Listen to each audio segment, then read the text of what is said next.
साबिर शाकिर साहब, शहबाज शरीफ और मरियम, इनमें क्या लिफ्ट है या ये एक नूरा कुश्ती है? मरियम का कराची के जलसे में शिरकत ना करना, मरियम की खामोशी,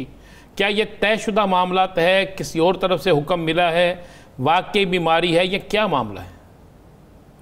देखिए, दोनों का मंजिल तो एक ही है।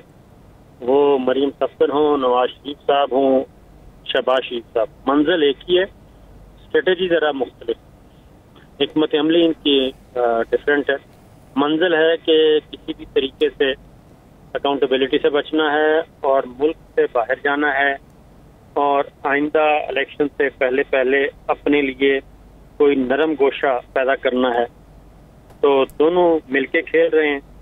और बज़ाहिर ये कहा जाता है कि इनके दरमियान बड़े इख्तलाफात हैं, लेकिन क्योंकि मंजिल एक है और मफादात एक ही नौइयत के हैं, इसलिए ये कभी कभी ऐसा लगता है, क्योंकि उसमें फिर जब कोई एक फरीक मरियम सफदर साहब ख़ास तौर पे जब वो एक हदूद से तजावुज़ करती हैं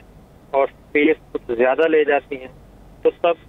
शहबाज शरीफ साहब और हमजा शहबाज को गिले शिकवे भी होते हैं और ये गिले शिकवे पहुँचाए भी जाते हैं नवाज शरीफ साहब के। लेकिन हिकमत अमली का, तरीक़ाकार का इख्तलाफ है। अदरवाइज कोई आप कह लें कि इनके आपस में कोई तू तड़ाक वाले ताल्लुकात हैं, वो नहीं। दोनों साबिर साहब, क्या शहबाज शरीफ के लिए पिंडी में या इस्लामाबाद में कोई नरम गोशा मौजूद है? वो जो दावा करते हैं कि मेरे मामला बेहतर हो रहे हैं, कोई ऐसा है? मेरा नहीं ख्याल कि कोई ऐसी चीज़ है, और इसकी वजह यह है कि जब तक सिविल मिलिट्री रिलेशनशिप आइडियल है तब तक ऐसा कोई इम्कान नहीं है। फिर यह है कि शहबाज शरीफ साहब एक हद से आगे जाने के लिए तैयार नहीं है। या तो शहबाज शरीफ साहब मैदान में आएँ और अपनी पार्टी को खुद मुख्तार बनाएं, पार्टी पे अपनी गिरफ्त मजबूत करें, और बारगेनिंग तो तभी होती है ना कि आप के पास पॉलिटिकल पावर हो, आवाम की ताकत हो कोई, तो वो तो है नहीं। ये बात दुरुस्त है कि शहबाज शरीफ साहब इस वक्त मजबूत हो सकते हैं क्योंकि वो पार्टी के सदर हैं, और मरियम सफदर साहबा के पास कोई ओहदा नहीं है और ना वो ओहदा लेने की पोजीशन में है, वो डिस्क्वालीफाई है, और नवाज शरीफ साहब भी डिस्क्वालीफाई हो चुके हैं। तो पार्टी पे गिरफ्त तो शहबाज शरीफ साहब की होनी चाहिए मुकम्मल तौर पे, लेकिन ऐसा है नहीं है। साबिर शाकिर साहब, शहबाज शरीफ साहब सिंध का दौरा करने का भी इरादा रखते हैं। क्या आप समझते हैं कि सिंध के अंदर पाकिस्तान मुस्लिम लीग नून को जो मुश्किलात है, जिस तरह मिफ्ताह इस्माइल का इस्तीफ़ा दे जाना, आप समझते हैं कि शहबाज शरीफ साहब इख्तलाफात ख़त्म करवा सकते हैं, तंजीम साजी नए सिरे से सिंध में हो सकती है? वहाँ से तो ये इतलात आ रही हैं कि ये सारा कुछ शहबाज शरीफ साहब के ग्रुप ने ही करवाया है मिफ्ताह इस्माइल के साथ,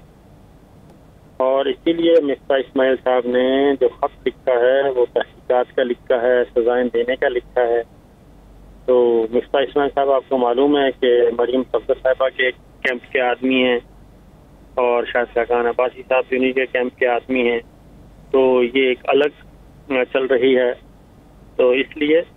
कराची में या सिंध में मुस्लिम लीग नवाज उस वक्त कुछ नहीं हासिल कर सकी जब मरकज में हुकूमत थी, लेकिन अब क्योंकि पीपल्स पार्टी के साथ इनके ताल्लुकात खराब हो चुके हैं, इसलिए अब इनका ख्याल है कि सिंध को भी ज़रा फोकस किया जाए। लेकिन मुझे नहीं लगता कि वहाँ से कुछ इनको हासिल होगा, तो बहुत बड़ा ब्रेक थ्रू मिलेगा। हाँ, अलबत्ता मौलाना फजलुर रहमान साहब को इन्होंने टास्क किया था कि MQM, हकीकी, PSP और इस तरह के जो ग्रुप्स हैं उनके साथ मिल के तो कोई माहौल बनाने की कोशिश करें। वो भी मौलाना फजलुर रहमान साहब को भी टास्क मरियम सफदर साहब ने दिया था। ये एक चल रही है फसल, देखते हैं आगे क्या होता है। साबिर शाकिर साहब, इमरान खान साहब ने, वज़ीर आज़म साहब ने अब कौम से खिताब करने का एक फिर फैसला कर लिया, अपने 3 साल कारकर्दगी दिखानी है, और आज पंजाब में बड़ी तारीफ़ की गई बुज़दार साहब की और कहा गया बेइंतहा काम आपने किए। क्या आप समझते हैं कि डॉलर भी बिल्कुल ऊंची परवान पे चला गया है, महंगाई भी हो गई है, तो तहरीक इंसाफ इन हालात में अवामी हमायत ले सकती है? अभी तक ये एक खुशकिस्मती है वज़ीर आज़म इमरान खान की कि अभी भी मेजॉरिटी जो है वो समझती है कि वज़ीर आज़म इमरान खान जो बात कर रहे हैं वो उनकी भलाई के लिए है। मुश्किल वक्त है, महंगाई है, सब कुछ है, वो बर्दाश्त कर रहे हैं। اور وہ صرف ایک ہی وجہ سے کر رہے ہیں کہ وہ کہتے ہیں کہ پرائم منسٹر عمران خان کی ذات کی حد تک کوئی ایسا ایلیگیشن نہیں ہے، اور اسی لیے آپ یہ دیکھیں کہ اپوزیشن جماعتیں جو ہیں وہ اب تک کوئی تحریک مؤثر طور پہ بھی نہیں چلا سکی، اور خاص طور پہ اگر عوام تنگ ہوتے اور عوام واقعی اپوزیشن کے ساتھ ہوتے تو پھر تو ان کے جلسے جلوس بہت بڑے ہونے چاہیے تھے اور یہ تحریک کامیاب ہوتی اور یہ پی ڈی ایم کبھی نہ ٹوٹتی، لیکن ایسا ہو نہیں سکا، اور اسی اسپیس کو فائدہ اٹھا رہے ہیں وزیر اعظم عمران خان۔ صابر شاکر صاحب، آپ یہ دیکھیے کہ بیرونی جو معاملات تھے اپوزیشن تو کمزور ہو گئی، بدقسمتی تھی اپوزیشن کی کہ متحد نہ ہو سکی، اندرونی جو اختلافات ہیں اس حوالے سے نذیر چوہان صاحب کی آج جو ملاقات ہوئی، اطلاعات یہ ہیں کہ نذیر چوہان صاحب نے یہ بھی کہا ہے کہ میرے ساتھ ترین گروپ کے بڑے لوگ ہیں، 13 کی تعداد بتائی جاتی ہے کہ وہ میرے ساتھ ہیں جو واپس پارٹی میں آنا چاہتے ہیں، تو کیا اندرونی اختلاف بھی آپ کو ختم ہوتے دکھائی دیتے ہیں؟ لیکن جب کوئی خطرہ نہ ہو اور اس طرح کے گروپس اسی وقت کھڑے ہوتے ہیں جب خطرہ محسوس ہو رہا ہو، اور جب خطرات ٹل جائیں اور پتہ چلے کہ اب تو عمران خان کی گورنمنٹ جو ہے وہ کہیں نہیں جا رہی اور تمام بغاوتیں ختم ہو گئی ہیں، تو پھر باغیوں کو بھی سوچنا پڑتا ہے، جو کمزور باغی ہیں جو کسی کے کہنے پہ یہ کام کرتے ہیں، کیونکہ اس میں جہانگیر ترین گروپ کے معاملے میں بھی جہانگیر ترین صاحب کا معاملہ تو سیٹل ڈاؤن ہو گیا اور اب پیچھے رہ گئے ہیں کیونکہ اب اگلے انتخابات آنے ہیں، پارٹی نے ٹکٹ دینا ہے، اور